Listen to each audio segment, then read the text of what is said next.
बेंगलुरु में विपक्षी दलों की दूसरी महाबैठक होनी है पटना में, जहां विपक्ष की 15 पार्टियां पहुंची थी बैठक में, तो वहीं बेंगलुरु में यह संख्या बढ़कर 24 होने वाली है। मेरे साथ कांग्रेस पार्टी के राज्यसभा सांसद नासिर हुसैन हैं। ये जो संख्या 15 से बढ़ाकर 24 आप लोगों ने की है, क्या ये कोई साइकोलॉजिकली बढ़त हासिल करने के लिए या अपना संख्या बल दिखाने के लिए आप लोगों ने छोटी छोटी पार्टियों को भी इनवाइट किया है? नहीं, देखिए, जब हम लोग पार्लियामेंट के अंदर कोऑर्डिनेशन बढ़ा रहे थे, अपोजिशन लाइक माइंडेड पार्टीज़ की मीटिंग्स हो रहे थे, उसमें कई पार्टीज़ करीब करीब 20 पार्टीज़ तक भी आ रहे थे, 18, कभी 19, कभी 20 पार्टीज़ तक आ रहे थे। ये एक। दूसरा, जो लोग कई पार्टीज़ ऐसे हैं जिनका प्रेजेंस लोकसभा में नहीं है, लेकिन उनके एमएलएस हैं कई स्टेट्स में, वो लोग भी जो हम इस अपोजिशन यूनिटी का हिस्सा बनना चाह रहे हैं। तीसरा यह है, कुछ उस टाइम पे फॉर अलग अलग रीज़न जो है मीटिंग में आते नहीं थे, कभी वो भाजपा के लेकिन खिलाफ खड़े रहे थे, वो उस टाइप के पार्टीज़ भी जो है ज्वाइन किए हैं। तो करीब 24 पार्टीज़ को जो है निमंत्रण दिया गया है। तब उसमें मैक्सिमम पार्टीज़ उसमें कन्फर्मेशन दिए हैं और इसका हिस्सा बनने के लिए रेडी हैं। अब 17-18 को 2 दिन का जब मंथन होगा, तो इसमें हमारे गोल्स क्या रहेंगे, हमारी आइडियोलॉजिकल पोजीशन क्या रहे, पोजीशनिंग क्या रहेगी, हमारा जो आइडिया ऑफ इंडिया है, जिस नज़रिए से हम देखते हैं हिंदुस्तानियों को और हिंदुस्तान को, तो उसको लेके कैसा एक ब्रॉड बेस्ड एग्रीमेंट बनाएं। क्योंकि अलग अलग पार्टीज़ हैं, अलग अलग विचारधाराएँ हैं, अलग अलग स्टैंड्स हैं, उनके पॉलिटिकल स्टैंड्स हैं। तो उसमें कॉमननेस कितनी है और कॉमन मिनिमम अप्रोच क्या रहेगा, कॉमन मिनिमम इश्यूज़ क्या रहेंगे और कॉमन मिनिमम एजेंडा क्या रहेगा। अब सरकार के ख़िलाफ़ तो बहुत सारे इश्यूज़ हैं जो हम पार्लियामेंट में उठाते रहे, लड़ते रहे, हम लोग को बोलने का मौका नहीं दिया जाता था। सो वो कॉमन इश्यूज़ क्या हैं, तो वो आइडेंटिफाई करना। कॉमन एजेंडा क्या रहेगा इलेक्शंस के लिए, और उसके बाद जीत के आते हैं तो आवाम के लिए क्या हम देंगे, उसके ऊपर बेस्ड रहेगी।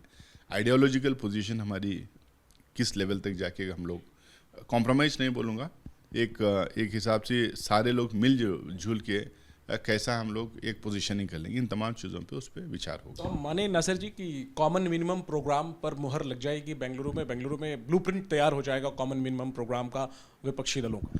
नहीं, अब इसका मैं ये नहीं कह पाऊँगा कि मुहर लग जाएगा या ब्लूप्रिंट तैयार हो जाएगा, लेकिन चर्चा की शुरुआत हो जाएगी। क्योंकि पिछली बार जो पटना में मीटिंग थी, प्रिलिमिनरी मीटिंग थी, बहुत सारे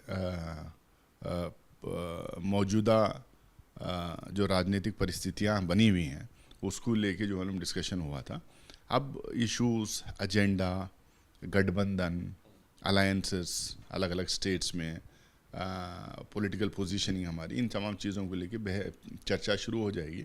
और जितने जितने थ्रैश आउट कर देंगे, जितने जितने पे जो हम कंसेंसस बनते जाएगा, उसको जो है उसमें जिसमें सहमति बनते जाएगी उसको हम एक तरफ रखते जाएंगे, जिस पे सहमति नहीं बनती फिर उसके बाद और चर्चा होते जाएगी। 2 सवाल मेरे और हैं छोटे छोटे। पटना वाली बैठक में जयंत चौधरी नहीं पहुंचे, हालांकि वो बताया उन्होंने कि वो विदेश में थे, लेकिन चाहते तो किसी और को भेज सकते थे अपनी पार्टी से। अभी बेंगलुरु वाली मीटिंग में आप लोग होस्ट हैं, आम आदमी पार्टी के शामिल होने या ना होने पे सस्पेंस बना हुआ है। कितने आश्वस्त हैं आप लोग कि सभी 24 पार्टियां जिन्हें कांग्रेस ने न्योता भेजा है, कांग्रेस को मिलाकर 24 पार्टियां, वो सभी शामिल होंगी? इसका कितना भरोसा? देखिए, जितने पार्टियों को भी हम लोगों ने न्योता भेजा है उसमें मैक्सिमम पार्टियां जो है कन्फर्मेशन की दी हैं। अब कुछ लोगों के स्टेट इश्यूज़ होते हैं, कुछ लोगों के मजबूरियां होते हैं, और मजबूरियां अलग अलग तरीके की भी हैं, तो इस पर मैं बहुत ज़्यादा टिप्पणी नहीं करूँगा। हम ये उम्मीद करेंगे कि जिनको हम लोगों ने न्योता भेजा है कि वो अपोजिशन यूनिटी के साथ रहेंगे, भाजपा के ख़िलाफ़ लड़ाई लड़ेंगे और इस सरकार को डिसलॉज करने के लिए, इस पार्टी को केंद्र सरकार से हटाने के लिए सारे एकजुट होंगे, ये हम लोग उम्मीद कर रहे हैं।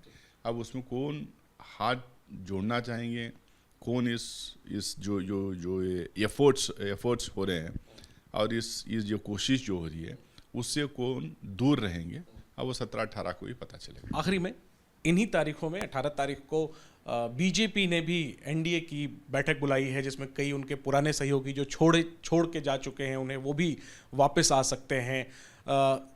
क्या लगता है उन्हीं डेट्स को एनडीए की भी तरफ से भी मीटिंग बुलाई गई है? क्या ये ऑपोजिशन को एक संदेश देने की कोशिश है या फिर आपकी यूनिटी से डर के ये मीटिंग बुलाई गई? आपको क्या लगता है? देखिए, मैं अब वो क्यों बुलाए हैं, वो किस लिए डेट्स चूज़ किए हैं, इस पे मैं नहीं जाऊंगा। हमारा मानना ये है कि हमारे मीटिंग्स जो पटना में शुरू हुई है, उसके बाद ये भी आगे भी कई मीटिंग्स होंगे। ये हमारे अलायंस पार्टनर की जो सहूलियत हैं, जो उनका, क्योंकि जो हम लोग पहले कुछ और डेट पे करना चाह रहे थे, उस टाइम पे बिहार में सेशन था, कर्नाटक में सेशन था, किसी पार्टी का प्रोग्राम था, इस तरीके से जो है ना कॉमन डेट्स नहीं मिले थे। हमारे कॉमन डेट्स के तहत हम लोग ये प्रोग्राम कर रहे हैं। एकजुटता से आपको फर्क नहीं पड़ता? नहीं, देखिए, एनडीए से लोग छोड़ के बाहर आए। अब जेडीयू कहाँ थी? एनडीए में थी। शिवसेना कहाँ थी? एनडीए में थी। अकाली दल कहाँ थी? एनडीए में थी। ऐसे और बहुत सारे ऐसे पार्टीज जो यूपीए में भी नहीं है, जो एनडीए में भी नहीं है, वो एनडीए के साथ जो है हेट एंड लव स्टोरी उनकी चल रही है। जब वो ईडी, आईटी, सीबीआई का दबाव बनाते हैं तो कुछ बिल्स पे वोट कर देते हैं, जब दबाव हट जाता है तो फिर उनके खिलाफ बोलने लगते हैं। ये सारी चीज़ें चल रही हैं। हमारा मानना ये है कि यूपीए छोड़ के कोई नहीं गया है। यूपीए में कई दल आके ज्वाइन किए हैं। एनडीए से कई दल छोड़ के, उनकी सत्ता में रहने के बावजूद कई दल उनको छोड़ के गए हैं। हम पूरी ये कोशिश कर रहे हैं कि आइडियोलॉजिकल प्लेटफॉर्म पे अपोजिशन एक हो। जितने ज़्यादा से ज़्यादा पार्टीज ज्वाइन करना चाह रहे हैं, हम उन लोगों को न्योता दे रहे हैं और ज्वाइन करें। और 2024 में ये डिविजिव फोर्सेस को, बेंगलुरु में गठबंधन का नाम और कन्वीनर भी तय हो जाएगा? देखिए, अब वहाँ चर्चा होने के बाद क्या तय होगा, क्या नहीं होगा, वहीं आपको उस दिन प्रेस कॉन्फ्रेंस में बताया जाएगा। ठीक है, तो हम रहेंगे बेंगलुरु, नजर रहेगी विपक्ष की बैठक पर। बात करने के लिए शुक्रिया नासिर हुसैन साहब। कैमरा पर्सन मोहित के साथ जैनेंद्र, एबीपी न्यूज, दिल्ली।